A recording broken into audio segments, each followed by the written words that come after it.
বাংলাদেশে যে কোনো সময় দুর্যোগ এসেছে, বিপদ এসেছে, আলেম ওলামারা জনগণের সাথে মিলে ময়দানে থেকেছেন এবং তারা জীবন উৎসর্গ করেছেন, আহত হয়েছেন।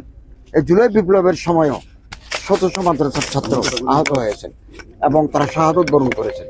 আগামী দিনেও আমাদের এই প্রিয় মাতৃভূমি বাংলাদেশকে গড়ে তোলার ক্ষেত্রে আলেম ওলামা মাশায়েখ যারা আছেন, ছাত্র শিক্ষক প্রত্যেকে নিজ নিজ অবস্থান থেকে দেশের জন্য, দেশের সেবার জন্য তারা নিজেরা তৈরি আছেন এবং যে কোনো ত্যাগ স্বীকার করতে তারা প্রস্তুত আছেন।